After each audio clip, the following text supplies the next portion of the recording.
Pusat kebugaran City Spa Bandar Lampung ditutup karena praktek prostitusi. Pengendara motor tewas tertimpa pohon tumbang di Jalan Ratu di Balau.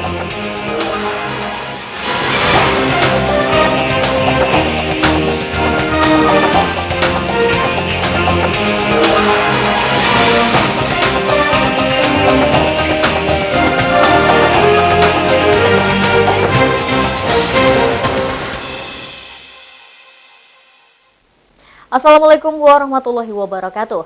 Selamat sore pemirsa, kita berjumpa lagi dalam iNews Lampung, program berita daerah jaringan televisi terbesar di Indonesia, iNews TV. Sore ini kami menyajikan informasi menarik tentang berbagai peristiwa serta dinamika pembangunan di Lampung. Penyegalan Pusat Kebugaran City Spa Bandar Lampung karena praktek prostitusi menjadi sajian utama hari ini. City Spa dianggap menyalahi perizinan karena karyawannya diduga mesum dengan pelanggan. Pelaku terpergok oleh razia polisi Pamong Praja. Laporan ini kami lengkapi dengan tewasnya pengendara motor akibat tertimpa pohon penghijauan. Pemirsa, bersama saya Ferly Syandini, inilah iNews Lampung selengkapnya.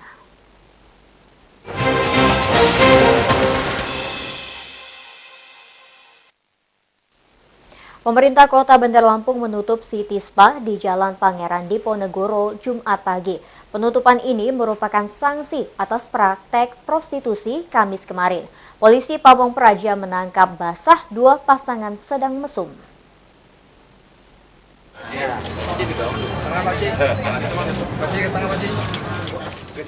Asisten Bidang Pemerintahan dan Hukum Dedi Amarullah memimpin penyegelan City Spa di Jalan Pangeran Diponegoro, Teluk Betung Utara. Ia didampingi Kasat Pol PP Ciraden, Kadis Pariwisata Yus Amri, serta Kapolsek Teluk Betung Utara Kompol Hermansyah. City Spa ditutup karena dugaan praktek prostitusi. Polisi Pamong Praja menangkap basah dua pasangan beradegan mesum dalam razia Kamis kemarin. Sesuai dengan dokumen yang ada dengan kami, itu izinnya adalah izin salon dan spa. Tidak ada izin praktek yang lain. Tapi kemarin ditemukan ada kegiatan mana izinnya di luar itu. Iya ya, karena udah boleh buka baju sampai gitu kan itu. Nah itu, ya pintu juga menyalahi aturan. Penutupan tak bisa dihindari karena praktek prostitusi tergolong pelanggaran fatal. Asisten Pemerintahan dan Hukum Dedi Amarullah memastikan City Spa menyalahgunakan izin maupun standar operasional. Ya. Sip. Oke, Pak, mantap. Ya. Tadi ya. Itu. Ini maunya di sininya. Kok itu harus pakai hordeng, pintu jangan dikunci, pintu sampai saya masuk dari bawah. Ya. Ya, itu. Ya. Kemudian pakaian pemijat. Pemijat. Itu harus warna putih. Nggak boleh minim. Pakaian mini itu nggak boleh. Tangan, kemudian harus kita tindak lanjuti. Setelah kita baca peraturan daerahnya, kita baca proses perizinannya, termasuk di dalam butir-butir yang dilanggar. Tidak sesuai dengan pernyataan yang di sini, Pak? Tidak sesuai apa? Izin dengan Iya. kegiatannya. Iya, tidak sesuai dengan izin. Misalnya contoh yang ya beberapa poin lah, nanti silakan tanya sama Dinas Pariwisata yang stakeholder-nya ya. Kemarin ditemukan apa, Pak? Yang ditemukan apa kemarin waktu pas razia, Pak? Oh, tidak ada etika itu, etis. Bahwa ada hal-hal yang sangat di luar lah. Ya. Jadi ada praktek prostitusi di situ. City Spa membantah prostitusi meskipun polisi Pamong Praja menangkap basah praktek mesum. Dua karyawati terduga mesum langsung dipecat. Pemerintah dituding arogan karena menyegel lokasi tanpa peringatan atau koordinasi. Gimana dengan kejadian kemarin ada terapis yang ternyata ditangkap tangan tidak memakai baju? Kita biasanya manajemen kita sudah pastikan mereka akan diberhentikan. Akan diberhentikan? Iya, karena dari manajemen tidak pernah mentolerir masalah seperti itu. Oh, jadi pihak Berarti itu kenakalan terapisnya sendiri? Prosedur City Spa-nya sendiri kayak gitu ya. Kalau masalah udah di room kita kan nggak bisa mengontrol. Karena kita pihak manajemen juga nggak bakal bisa masuk sembarangan ke room. City Spa merupakan pusat kebugaran milik anggota DPRD Lampung Hartarto Lojaya. Sebanyak 70 karyawan bakal menganggur setelah tempat kerjanya ditutup. Dari Bandar Lampung, Oki Firmansyah melaporkan. Penyelundupan daging celeng tetap marak meskipun razia di Pelabuhan Bakauheni makin ketat. Petugas kembali menyita 1,2 ton daging celeng asal Bengkulu setelah pelaku lolos belasan kali. Ini apa nih? Kardus. Untuk apa dibawa apa nih? Supaya apa? Supaya nggak ketahuan. Daging celeng asal kota Mana Bengkulu hendak dikirim ke Tangerang, Banten. Sopir sekaligus pemilik daging celeng Teguh Purwanto ternyata sudah belasan kali membawa daging ilegal ke beberapa kota di Jawa. Upaya penyelundupan dibantu seseorang untuk mengawal kendaraan hingga masuk kapal. Sampai situ ditelepon sama bos. Itu ada motor warna ini. BE berapa? BE-nya saya nggak saya perhatikan karena motornya ganti-ganti, Pak. Ketemu di mana? Ketemuannya di mana? Ketemu di sebelah sana itu, rongsok sebelah sana itu. Rongsok. Orang apa itu? Ya pokoknya ngawai-ngawai sini. Ayo ikut. Terus dari belakang saya ikutin. Ciri-cirinya apa? Ciri-cirinya Nggak sandiwara saya. Ciri-cirinya apa motor itu? Orangnya penyeberangan atau siapa? Orangnya gimana? Ciri-cirinya? Tingginya. Sedang lah kayak saya. Kayak kamu tingginya. Terus badan gemuk apa kurus? Udah, kunci mobil. Ini. Sini. Penyelundupan daging celeng dengan menyembunyikan muatan di bawah tumpukan kardus bekas. Cara ini dapat mengelabui petugas Pelabuhan Bakauheni. Kepala Balai Karantina Pertanian Bakauheni Azhar mencermati modus penyelundupan selalu berubah-ubah. Meski begitu, petugas mengetahui daging celeng umumnya disamarkan dengan muatan lainnya. Mobil pembawa daging celeng sudah terdeteksi sejak melintas Lampung Barat. Coba yang jujur. Tahu nggak ini nggak boleh bawa? Ngomong dong. Iya. Nggak boleh, dulu pernah ditangkap. Nah, jadi kenapa kamu bawa? Ini yang terus menerus, makin hari makin meningkat pengiriman seperti yang saya katakan terdahulu. Modusnya berubah-ubah terus. Nah, ini hasil kerjasama kita dengan pihak Polres dari Lampung Barat. Itu seperti MOU kita dengan Mabes Polri, kita selalu harus bekerja sama dengan pihak kepolisian. Ini sudah begitu ada info dari sana, terus digiring kemarin. Rencana tidak dikirim kemana, Pak? Ini pemiliknya Tarigan ini. Supir tadi menyebutkan pemiliknya Tarigan di Tangerang. Balai Karantina Pertanian Bakauheni masih memeriksa penyelundup dan menyelidiki jaringan pengawal hingga pemiliknya. Pelaku terancam hukuman maksimal 3 tahun karena pelanggaran Undang-Undang Karantina Pertanian. Dari Lampung Selatan, Andres Avandi melaporkan. Pemirsa, sebuah pohon penghijauan di Jalan Ratu di Balau Kedamaian, Bandar Lampung tumbang pada Kamis petang. Reruntuhan pohon menimpa 2 pengendara motor, seorang tewas mengenaskan dan korban lainnya terluka. Ini pohon apa sih penting? Ada motor satu lagi ketimpa juga, tapi dia Pohon penghijauan jenis Lamtoro tumbang bersamaan jam sibuk dan lalu lintas padat di Jalan Ratu di Balau Kedamaian, Kecamatan Sukabumi. Reruntuhan pohon mengarah ke tengah jalan serta menimpa 2 motor dengan pengendara Margareta dan Sayem. Margareta, warga perumahan Gria Asri Gedong Air Bandar Lampung, ditemui tergencet pohon dengan keras. Ibu 2 anak ini tewas mengenaskan dengan kepala terjepit pohon.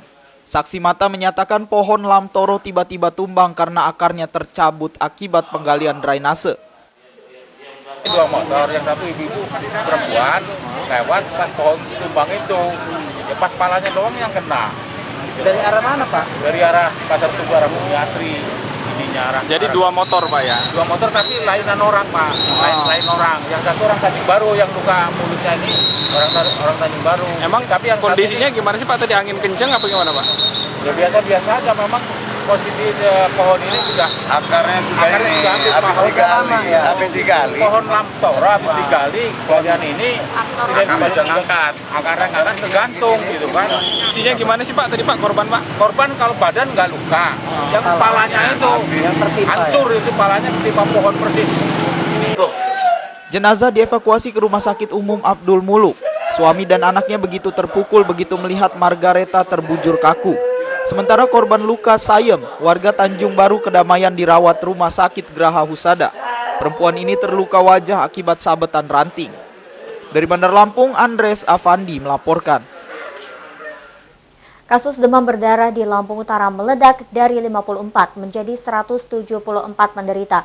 2 diantaranya meninggal dunia. Warga diimbau berperilaku hidup sehat untuk mencegah penyebaran penyakit. Demam berdarah meningkat tajam sejak musim hujan hingga kemarau panjang. Dinas Kesehatan Lampung Utara mencatat penderita tahun lalu hanya 54 orang. Sampai September tahun ini jumlahnya naik berlipat menjadi 174 kasus.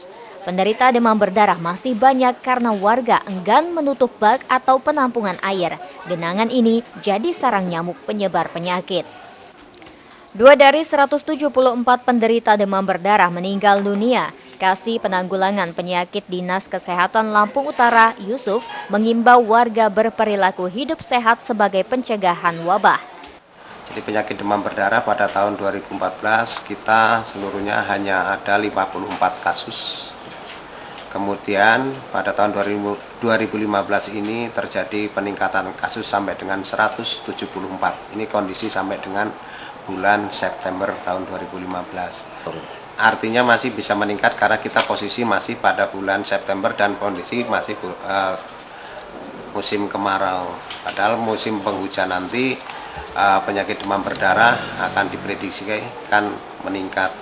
Pada musim kemarau ini banyak masyarakat menampung air bersih karena untuk keperluan sehari-hari, karena kekurangan air, lupa menutup, itu bisa berkembang biak nyamuk demam berdarah. Penyakit diare dan ISPA juga sangat tinggi selama kemarau panjang. Penderita diare mencapai 4.764 orang dan ISPA 24.325 orang. Kondisi makin buruk jika cuaca ekstrim hingga pancaroba tidak segera diantisipasi. Dari Lampung Utara, Haryadi Haka melaporkan. Pemirsa, setelah jeda pariwara berikut kami kembali dengan informasi lain di antaranya. Panwas Kota Bandar Lampung mendesak penindakan PNS tidak netral dalam pilkada.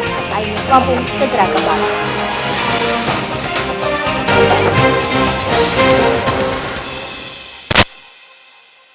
Tukarkan 100 poin VIP Anda dengan Bango kecap manis refill 600 ml atau 50 poin dengan 1 botol sirup ABC Sukuas Delight. Promo ini berlaku sampai dengan 30 September 2015. Syarat dan ketentuan berlaku. Chandra Superstore. Belanja nyaman, belanja hemat.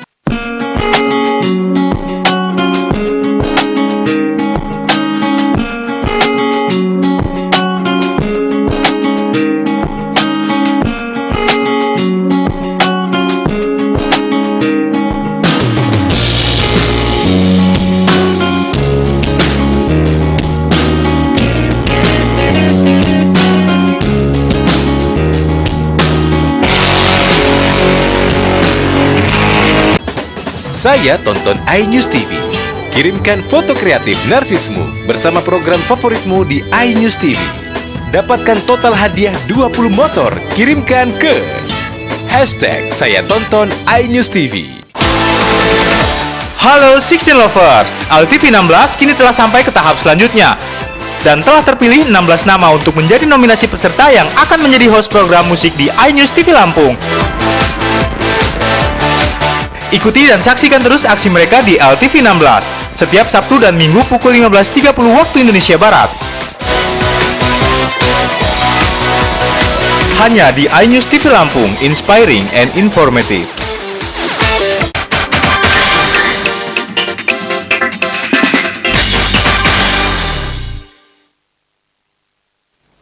Anda masih menyaksikan iNews Lampung.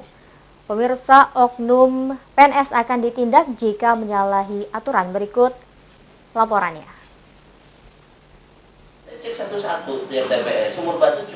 Panwas semula menemukan dugaan ketidaknetralan oknum guru SMK dalam tahapan Pilkada Kota Bandar Lampung. Hasil klarifikasi membuktikan PNS ini tidak terbukti mendukung atau mengampanyekan salah satu calon kepala daerah. Ketua Divisi Pencegahan dan Hubungan Antar Lembaga Panwas Kota Bandar Lampung, Nur Rahman, ternyata melaporkan PNS lainnya dengan jabatan camat. Inspektorat diharapkan segera memproses dugaan pelanggaran. Jika laporan tidak diproses, kasus ini akan diadukan ke Mendagri. kita juga koordinasi sama Bawaslu, sehingga nanti karena kan kita levelnya inspektoratnya ya di kota kan, nah itu kita laporkan ke Bawaslu, mereka juga kemudian mengirimkan data itu ke inspektorat provinsi kan, karena dalam rangka juga nanti untuk melihat sampai sejauh mana proses penanganan yang ada di inspektorat kota misalnya kan, sehingga kalau misalnya kemudian tidak lanjut ya nanti provinsi yang akan mengingatkan kan. Kalau misalnya memang masih belum nggak mempan juga dalam tanda petik memang tidak ada ini, kita masih ada Akademdagri nantinya kan. Sesuai prosedur penanganan kasus pelanggaran pilkada, setiap laporan harus diproses dalam waktu 7 hari. Panwas belum mengetahui sejauh mana penindakan inspektorat terhadap PNS terduga tidak netral. Dari Bandar Lampung, Fajar Magetan melaporkan.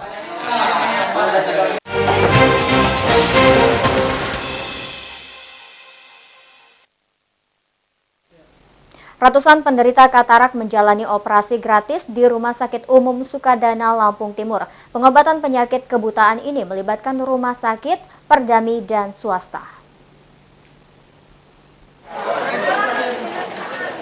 Pengobatan katarak gratis merupakan upaya pencegahan kebutaan sejak dini.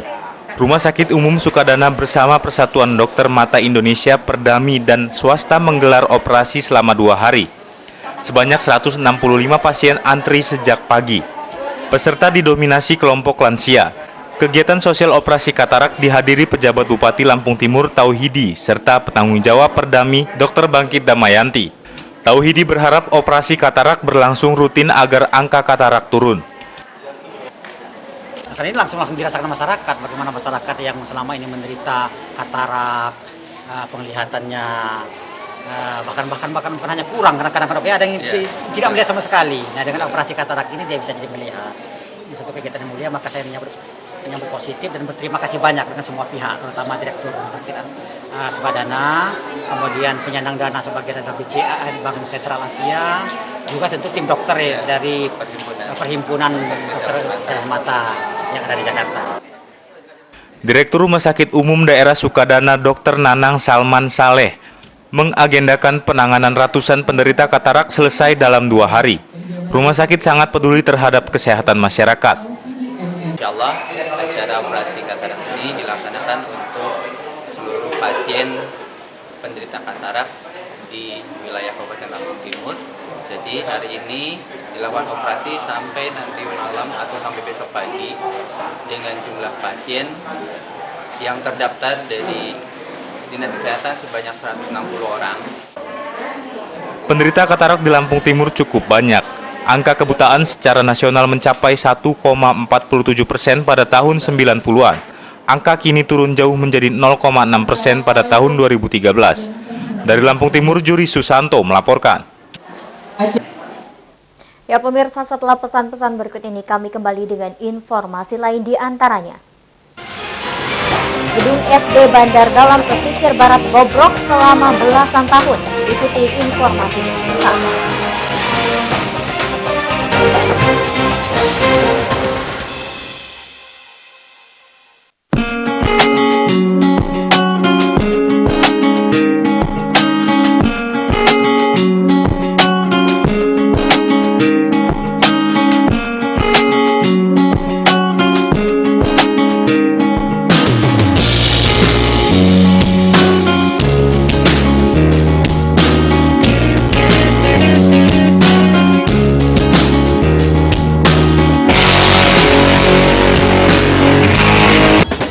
Saya tonton iNews TV.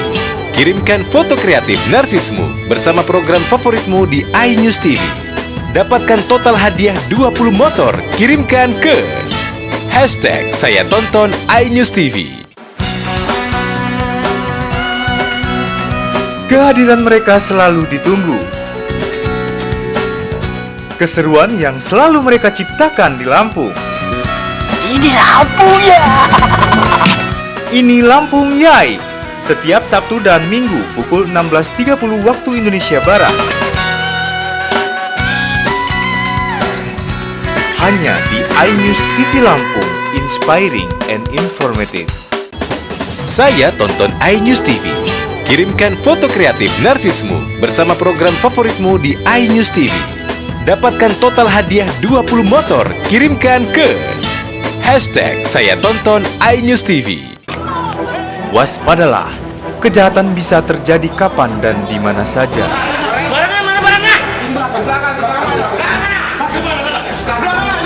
Tindakan kriminal yang tak terduga.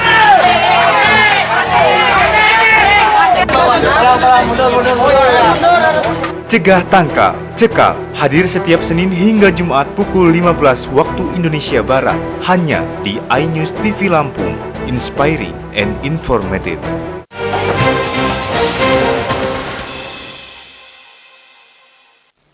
Terima kasih Anda masih bersama kami.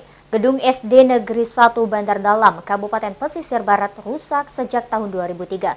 Selama 12 tahun berjalan, kondisi sekolah makin bobrok. Kerusakan parah ini mengganggu kegiatan belajar mengajar.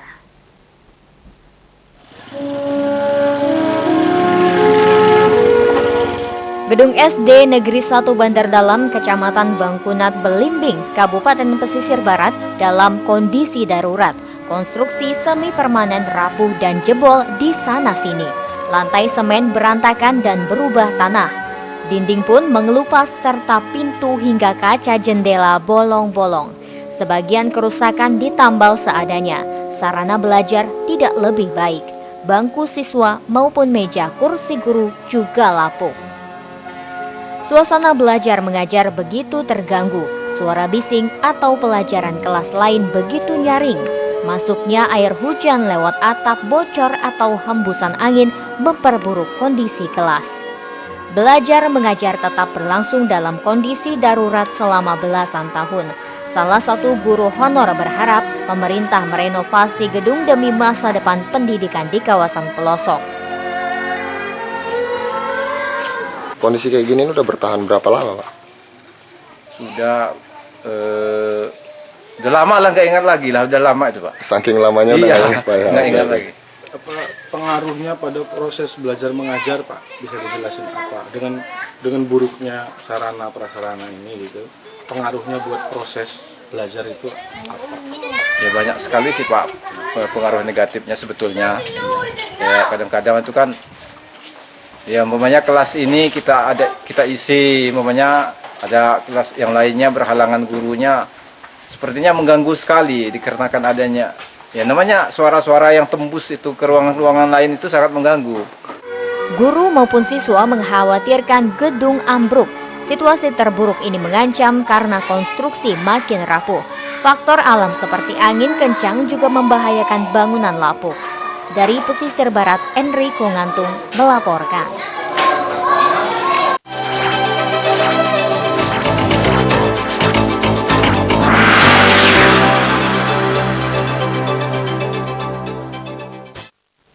Wali Kota Bandar Lampung Herman HN membuka sosialisasi penguat jaringan masyarakat anti KKN di Gedung Wanita.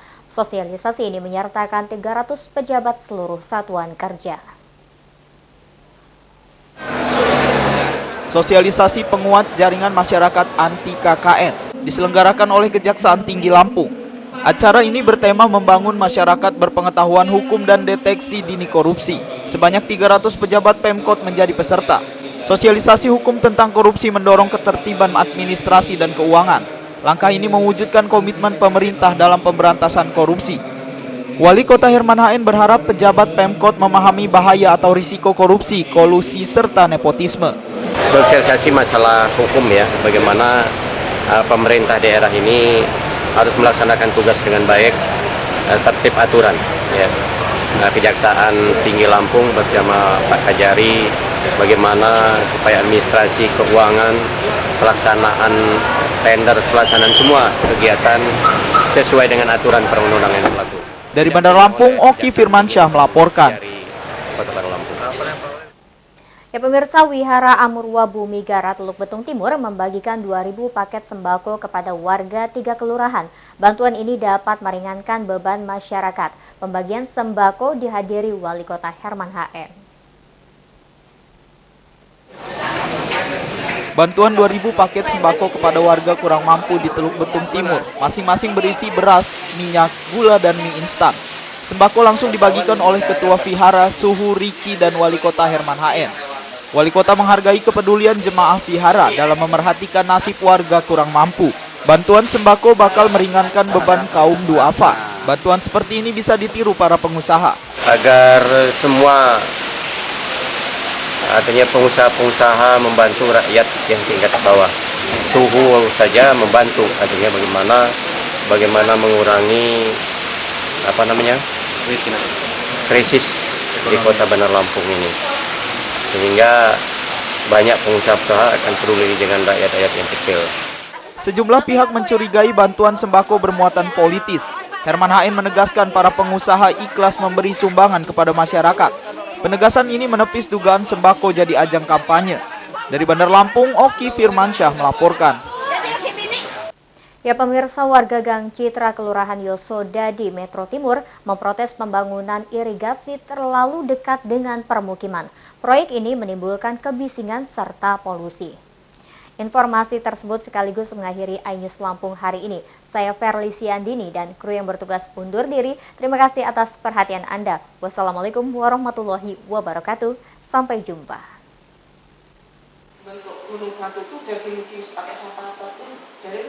Warga menyampaikan keluhan gangguan proyek irigasi kepada Komisi 3 DPRD Metro. Aktivitas proyek telah berjalan beberapa pekan. Jarak irigasi dengan permukiman hanya 5 meter. Warga sangat terganggu dengan kebisingan alat berat maupun polusi debu. Polusi menjadi-jadi hingga mengotori lingkungan dan perabot rumah tangga. Sebagian warga tidak tahan sehingga mengungsi ke rumah kerabat. Yang jelas saya udah nggak bisa bekerja, saya kerjaannya kan jahit di rumah. Selama ini udah nggak bisa kerja sama sekali. Nggak pernah ada kompensasi, Bu, dari itu, Bu? Dewan juga memediasi warga dan pengembang. Mereka menyepakati kompensasi Rp3 juta setiap rumah. Yuzar dan Joko Jodipra melaporkan.